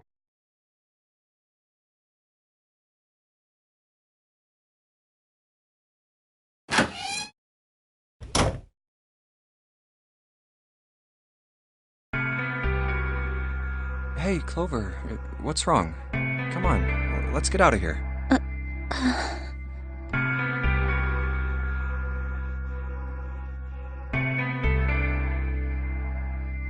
What are you doing? Did you want to come back here and say goodbye to John?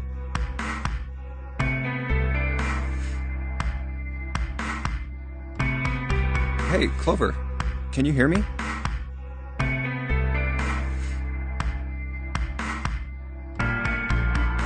My brother might be dead. Huh? That's why we couldn't find him.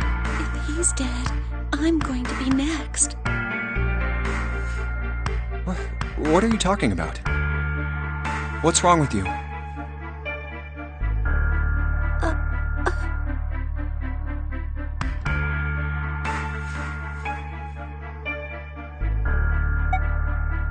Oh, yeah. It's in my pocket somewhere. Here it is. A 4-leaf clover.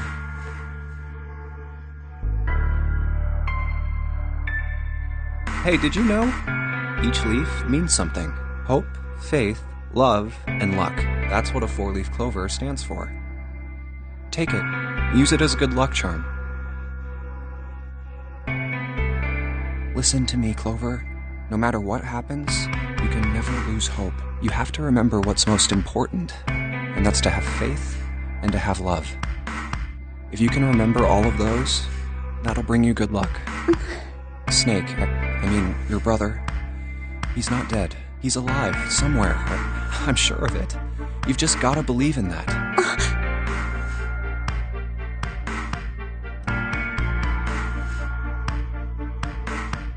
Thank you.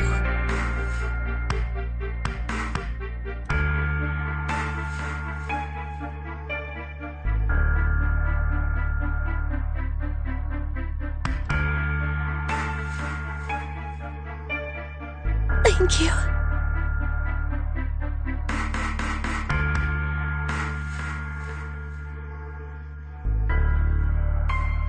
Now come on. Seven's waiting for us at the exit. Wait, before we go, there's one thing I want to ask you. What's that? What do you think when you hear the word experiment?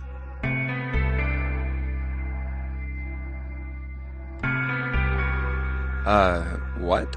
Oh, I guess it was just a coincidence then. I mean, that you knew about the 4-leaf clover.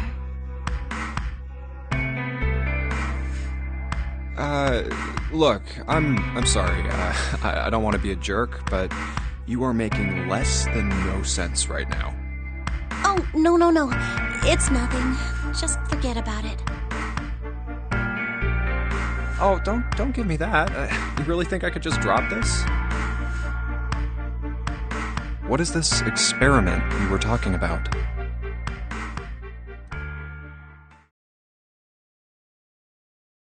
You promise you won't tell anyone? Cross my heart. Really? Really? I can trust you, right? Of course you can.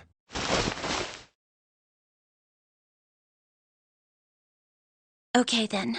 I'll tell you. I'll tell you what happened on this ship 9 years ago. Wait. On this ship? Yeah, this ship.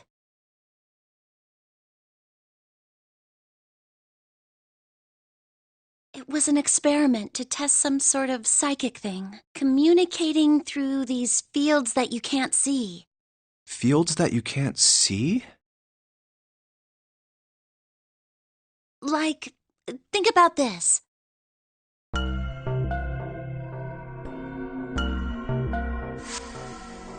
This is John, right? But is he really John?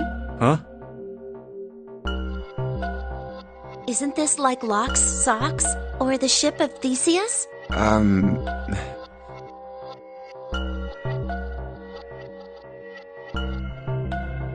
You don't know? You haven't heard of those paradoxes?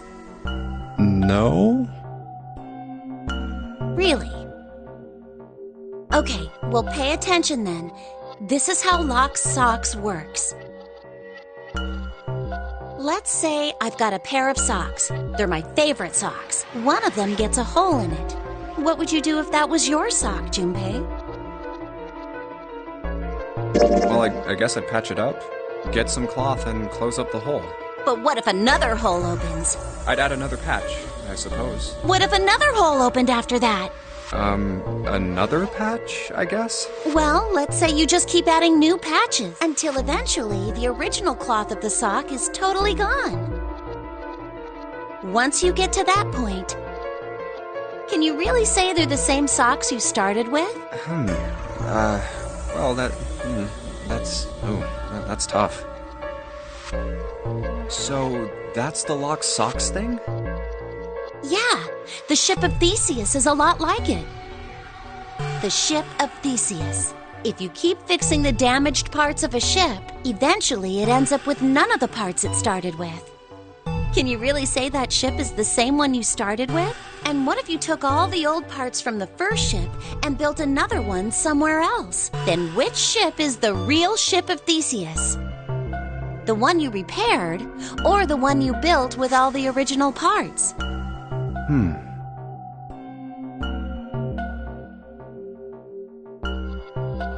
Hey, do you think it's the same?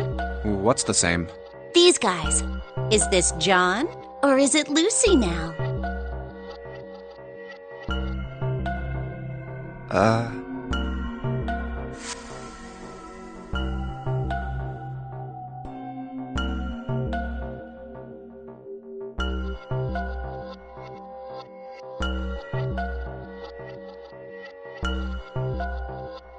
John's head and heart are both his. But apart from those, and a single arm, the rest of his body was once Lucy's.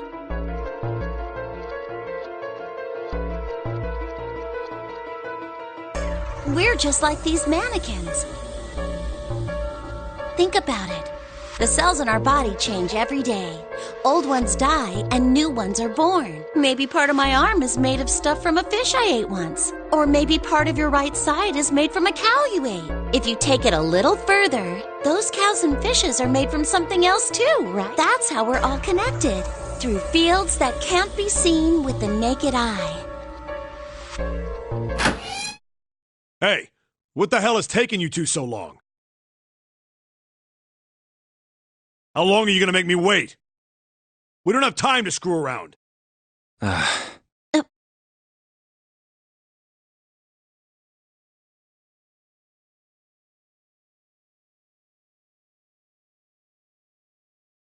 Oh?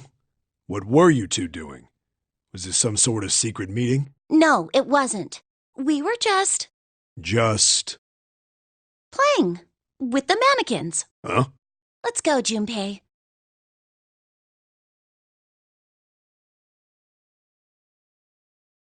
Playing with mannequins, huh? Didn't know you were into that kind of thing, Junpei. You're a dick.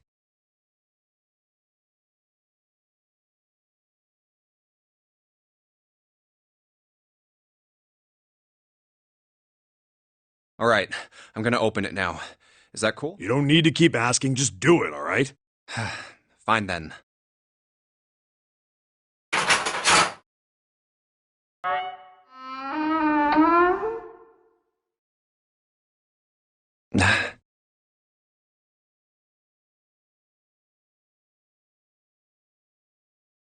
All right, let's get going. Hey, man, what's up with you? You're so serious, you know?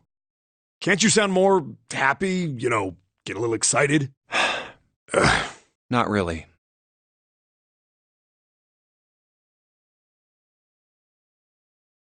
My brother might be dead.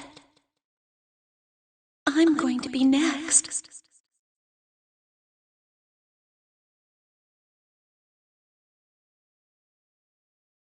Like hell I can. Not after hearing something like that.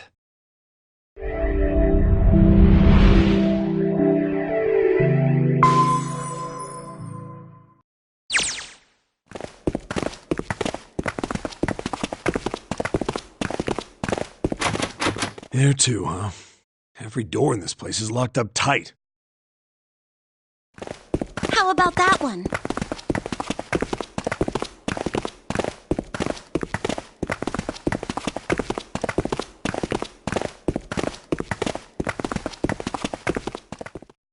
May as well give it a try.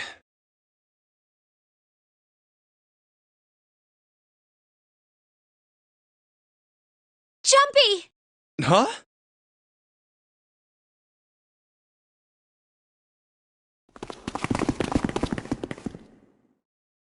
June? And Santa? And Lotus, too! Whoa! What the hell is this?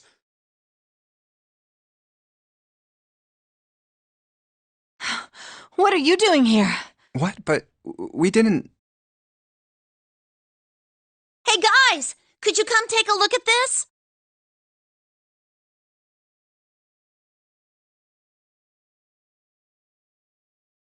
Look on the wall here. A map of the ship's interior? It says C deck. So it's the map for this floor then? Door 7 and Door 8. Yep, they both eventually end up at this hallway.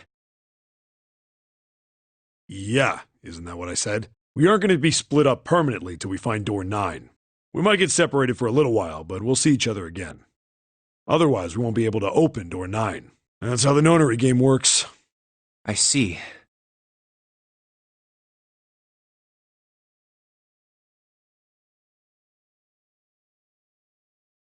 Wait a sec. Hey, could this lead to... Oh, You've got to be kidding me. We may as well go. yeah. Oh, almost forgot. We should keep this.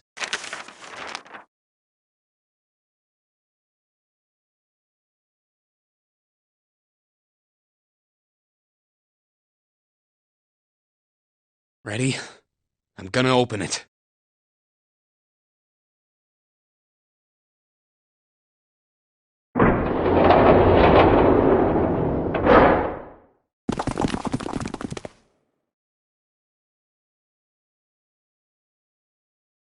I knew it.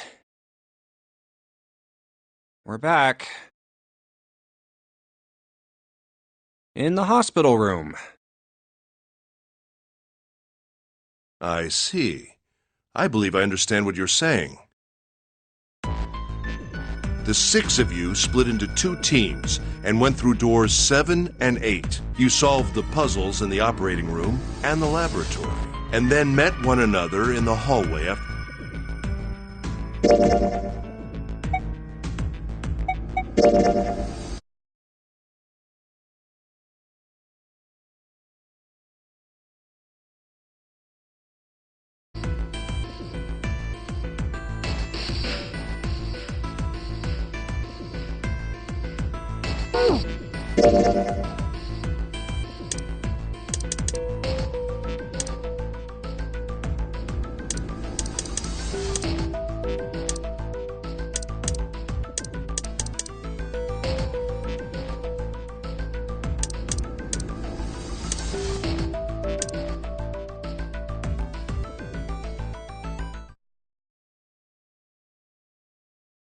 One, two, three, four.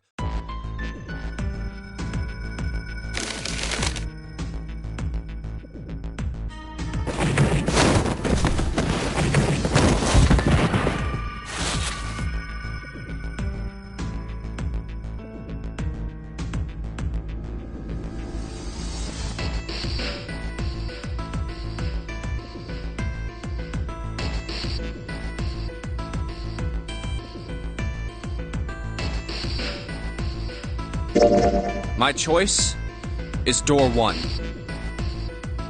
Hey, wait a minute there. You cheating? Cheating? I'm asking if you changed your number after you heard what doors we wanted. How could I do that? I wrote it down on the paper earlier. Let me see that. Sure, here.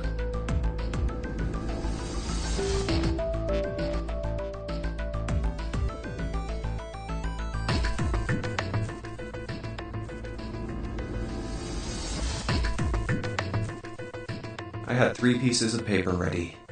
And I put the one with door 6 on it into the pot. I just needed to make sure I drew last. After I saw everyone else's result, I just chose whatever door I wanted. If the number I'd already put in matched, then I didn't have to switch the paper out. Well, what does it say? You got lucky. Very well. We've decided who will go through door 1. It will be Clover, Junpei, and myself. Our only problem is the 2 remaining teams. June and I want door 6. Lotus and I want door 2. That's not good. We can't open either of those doors with only 2 people.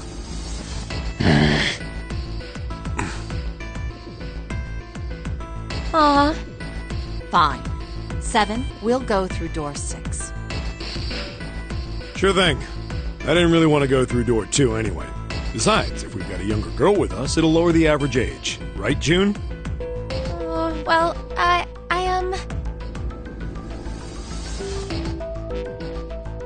Pig, you just wait and see.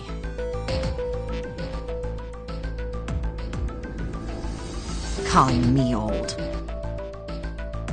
This is why men are such a pain in the ass. They're about as subtle as a brick. And they're at it again.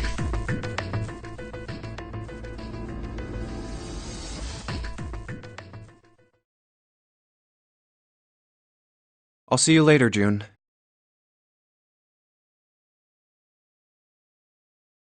Jumpy.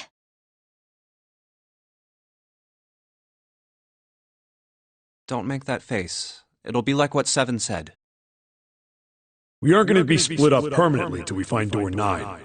We might get separated for a little while, but we'll see each other again. Otherwise, we won't be able to open door 9. That's how the nonary game works.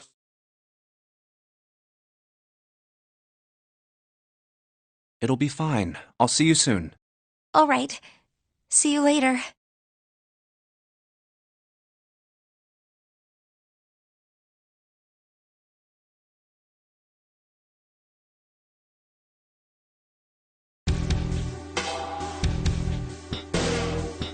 Here's A deck. It was the door on the left, right? That should be it, yes. Here we go.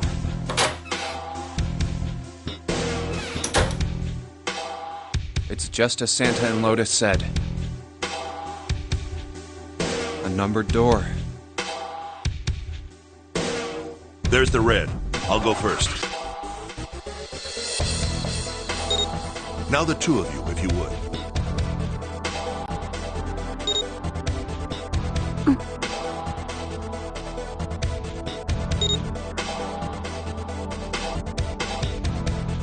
Now. Are you ready? Shall I pull it? Yeah, anytime.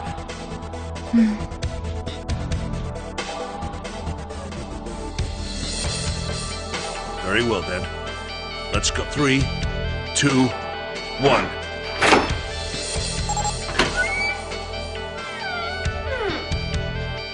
And it's open!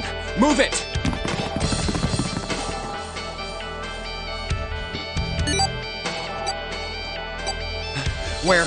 Where is it?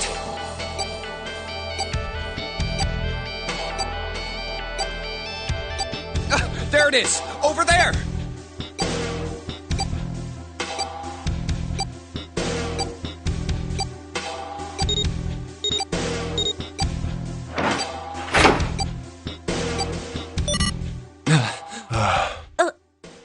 It stopped. Yes, it did.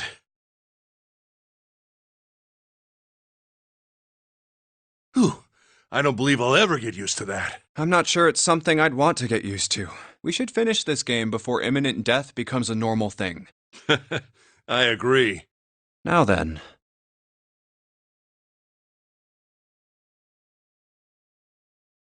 There's another door. Let's try opening it. So, this is the wheelhouse?